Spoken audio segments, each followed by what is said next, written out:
Ya solo batata ba mama bandeko ba ebanso ba zwitango ya kolanda biso na ba télévision na biso na Congo lokole awa tozali na mama mafolo toujours na bilili na Congo lokole pe tozali susu na papa mampuya pe na bandeko nyonso bo zwitango ya kolanda biso to lakaki bino ete to kopesa bino ndenge ni mfumuki mbangu asalaki miracle na ba pays mususu ndenge ni apesaki bango ba indépendance bandeko mfumuki mbangu azali pona ba Congo te azali po na mokili mobimba parce que religion oya lobby eko dominer mokili ezali religion kimbangisme to kintwadi oyo etikaki bambuta na biso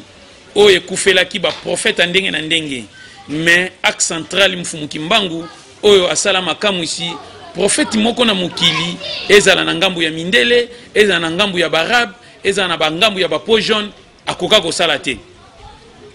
Mfumuki mbangu aye kozongisa molimo le 12 octobre 1951 na Lubumbashi. Yango wana mfumuki mbangu azongaki na mokili ya molimo po akendo zula biso nguya. Lokola mindele bakangaki ye, balingaki te a vrai parce que puissance na ele kaki makasi mindele baboni ka bazongisa na mokili ya molimo. Malgré bandako chele biloko na poison na boloko. Na biloko nyonso bandako lia bandako cha poison, ko cha baside. Kocha ba poison ya ndenge na ndenge mais mfumuki mbangu alakisaki ete ye azalaki kaka na nguya asalaki makamu sinaye mokili mombeka mwaki mais tant mfumuki mbangu akufi na 51 wana bandeko na ngai mfumuki mbangu akosala makamu ya ndenge na ndenge na kati ya boloko mfumuki mbangu asalaki makamu isi lelo tokolobela makambo etali Sénégal nini mfumuki mbangu asalaki na kati ya Sénégal ba Sénégalais bayokanga malamu pe ba africain ezaka mambo etali na Sénégal te ba africain mutu mwindu nyonso oyo uta na Ethiopie peuple bantu esika yo uta oyeti lelo na Afrique centrale to panzani partout bandeko na ngai le 12 février 1958 courant politique ezalaki makasi na Sénégal ba français balingaki ko imposer na kati ya Sénégal boyebi ete mindele balingaki jamais kotika Afrique o etonda na miel o etonda na bomengo bamonaki ete kotika yango bango kokufa kotika Afrique bango kolela yango wana basalaki tout ko étouffer batu mwindu koboma biso koteka biso mboka na biso ba partageaki yango séparer l'Afrique pour bien régner mais grâce à mfumuki mbangu tango azongi na mokila molimo akende kolala pongite ba sarabino les morts ne sont pas morts mfumuki mbangu azongaki na mokili ya molimo mais botala makambo asalaki mais na kati ya Sénégal tozalaki na deux grands politiciens minene o bakendaki sango Mamadou Dia na Sédar Senghor o bazalaki très puissant ba grand politicien minene bazalaki kuna pona kolakisa bokasi ya bonzambe na biso to babikisa loposo moyindo tellement babane ko bunda Mfumuki mbangu na libanda ya ba pays babengaki l'homme en panne c'est-à-dire mfumuki mbangu alataki toujours liputa na veste na ye et ko sala vers 17h tozoke 18h mfumuki mbangu na 58 wana aeko paraître na ndaku ya Mamadou Dia aeko beta porte sentinelle a pusani epai ya mfumuki mbangu mfumuki mbangu atunie papa olingi nini alobi na ye epai ya mukonzi na bino na solola na ye abiboye po solola na ye ya biye abili kambutin zela na kendo yebisa mama tango akomi na ndaku kuna sentinelle akoti akeyebisa mama tango yebisi mama aye atuni papa boni bien oye ko luka nani ona ye ko luka papa ozana posa bosola ona zana posa to solo ya solo bandeko na ngai tango ekomi boye lokola couvre-feu ezalaki na kati désordre mutinerie o ezalaki na kati wana entre les blancs et les noirs de mfumuki mbangu ayaki epape Mamadou Dia po asenga esika ya kolala mais tango akomi wana akutanaki na sentinelle alobi na ezena ki oyebisa mama tango aye alobi ça va papa lala na yo balalisi na guérite ndaku o ba sentinelle balalaka tango balalisi ye Mamadou Dia pe na butu aye tango aye na tongo ayeko lamuka ba yebisi ete chef coutumier moko ayaki azaki po akutana na yo Mamadou Dia siliki alobi koma bino bokotsa so batata boya mikolo ba chef coutumier abo pamba aya na ndako nanga koyela nga malchance libabe nga naza na somo na ete na lingi akende mais moi sinabi mais bosola habité naza na besoin so tale bobimisa ye Fumukimbangu atali alobi tale longi nanga malamu un jour yoko lukango ko senga nga pardon Fumukimbangu afungoli na ye porte akena ye bande ko nangai kozanga koyeba oyo ezaliwa Mamadou Dia ayebite ayambi mukonzi ya mokili mobimba oyo akufaki na ye na 51 mais na 58 abimi na Sénégal et koleka deuxième jour ayeko monana na lupango ya Sédar Senghor tango akomi kuna toujours ba couvre-feu ndenge ezalaki nde siko Fumukimbangu ayeko beta porte ayebisi sentinelle nazokima esika kolala ezate yon na kolala awa nde akeyebisa mwasi ya mukonzi tango asilisi aye mbala moko ayeko tala papa papa boni okimi yona kimba désordre eza awa nazoluka esika kolala batie Fumukimbangu esika bapaya esika bayambaka bapaya na lolengi wana na butu Sédar Senghor aye tango aye ale sili mwasi na aye ayebisi ye mobali nanga to yambaki chef coutumier moko ya papa mukolo azape na bezwe bosolola na lolenge wana tango balali tongo etani Sédar Senghor alamuki abiboni papa o aza kolala soki alamuki bolesa ya sokola na sima ya tokutana tango bakuta pardon tango basali bongo Sédar Senghor avandi na ye na salon Fumukimbangu pa sokoli ali afilisi ba memeli Fumukimbangu pa Sédar tango akoti na salon Sédar Senghor tango moni ye mbala moko atelemi apesi Fumukimbangu mbote tango bavandi ayambi ye babandi kosolola na sarkaule na munoko na bango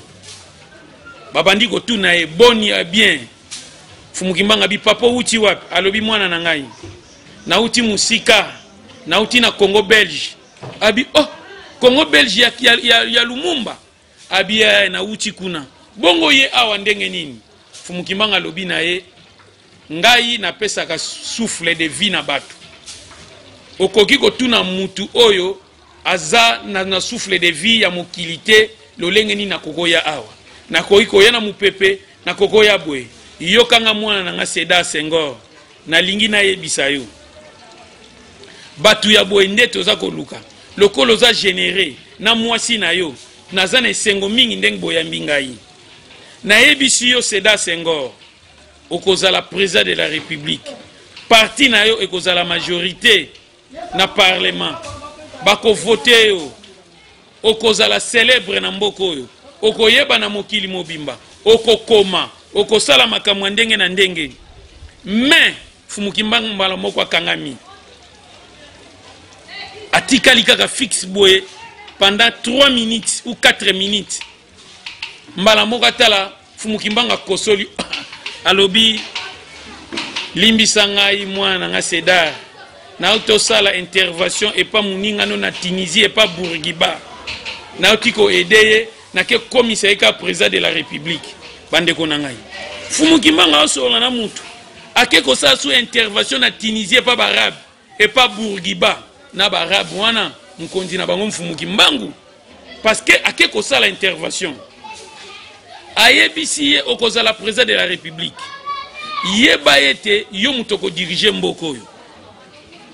tango ko diriger mboko longola tribalisme kamba mboka na solo boyoka nyezala na batu bazala na bomoko pe bo o diriger mboko na kimia ko kabula tribité bano nyonso ya Afrique bazabana nanga na ponio premier président ya mboko yo en plus atamanta te ili yo na mboka na yo ko bengisa onité oyo kingai ye siko atuni bon sikoyo na sala nini na kangisa biloko na pesa Fumukimbangu bi likambute mais makambu na pesi yo kanga malamu tangu ye ake kangisa biloko Fumukimbangu akosi lokola akene ko se soulager Fumukimbangu asali nini abungi na ye. Le 29 novembre 1958 baye kozwa indépendance Fumukimbangu Sédar Senghor aye kokoma premier président ya Sénégal.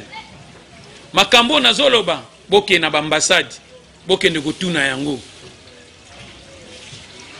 Yango wana bota la grandeur Fumukimbangu. Ye akufaki na ye mais aye ko sala makamu ici na Sénégal apesi bango indépendance a komisi mutu wana bakutanaki na ye Sédar Senghor premier président Sénégal boyebi Sédar Senghor akomaki célèbre na mboko oyo na mokili oyo akoma asala makamu ya ndenge na ndenge yango wana kochaka tembete na Mfumukimbangu soki oyebite makambo nyonso boke na ambassade ya Sénégal bakoyebisa bino oyo nini Mfumukimbangu asala ya solo batata ba mama lelo tokolobela makambo etali susu Congo Brazzaville esika Denis Sassou Nguesso azali mokonzi lelo tokolobela Congo Brazzaville na église catholique makamni elekanaki kuna na 1957 ezalaki entre ba prêtre noir na ba prêtre blanc babandaki ko bundana na makambo église catholique romaine ba prêtre noir bayebi histoire o ba missionnaire bayaka nango mais ba prêtre noir pe bayeba kiango mais ba prêtre noir blanc pardon bazoya ba changer histoire ba prêtre noir ba telemi ba blanc nde ekotsaki désordre nde na désordre wana ezalaki na prêtre moko azalaki comme leader Yulu abbé Yulu yenda azalaki leader abandaki koboya makamu na bango lokola ya abandaki koboya makamu na bango nde siko Mfumukimbangu abandaki kotala ngana kokota na nani pona Congo Brazzaville bazozwa indépendance te sikoya abandaki kotelema mindele pe babandi kotelemela ye sikoya akomaki soka lingo sokola il faut acha cadena na porte parce que azobanga tamusu ba mindele bakoki kobomisa ye tamusu mindele bakosala enlèvement tamusu mindele bakosala mabe mikolo nyonso sokola bongo un certain jour alinga sokola boye tanga zo sokola akangi porte na ye atie fulufulu na miso tanga zo sokola na douche afungola miso atala l'homme en panne abimeli alati pembe wana Mfumukimbangu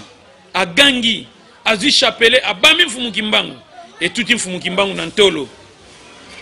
ekoi na sandali ya abbé Yulu atala chapelet wana abambaki Mfumukimbangu eziki azo ganga ata mutu mo azai pembe na koyoka esoki moke te mbala moko Mfumukimbangu alobi na ye oyebi apesi invitation bi mwana ngai Yulu vandanie na yende pai na yo na ko pesa o na zanango oyebi invitation abi oui na yebi invitation yo ba bengsi tous les prêtres noirs tokena oyokuna tokende réunion moko ba bengsi biso poto sangana ya lobi réunion na kokenda ngote eza mabe pona yo lokola ozali teti ozotelem la mindele kobanga bangote yonde mutoko koma président de la république oko diriger mboko au Congo kobuka mibeko na kopesa yote tambwisa mboko na kimia nde Yulu atuniye soki batuni ngai nani oyo apesinga pouvoir alobi yebisa bango mutu apekisi yo ezanga kimbangu o na leki mikonzi nyonso baza awa na pouvoir en plus yebaka ndenge okokoma président de la république kolinga jamais ata désordre ezali obengisa oni mema mboka na boyokani tribalisme ezala te tambusa mboka na kimia pe na bomoko mbala moko Mfumukimbangu alimwe na ye le 15 août 1960 Congo Brazzaville ezui indépendance Albert Philibert Yulu ye mutu eko koma président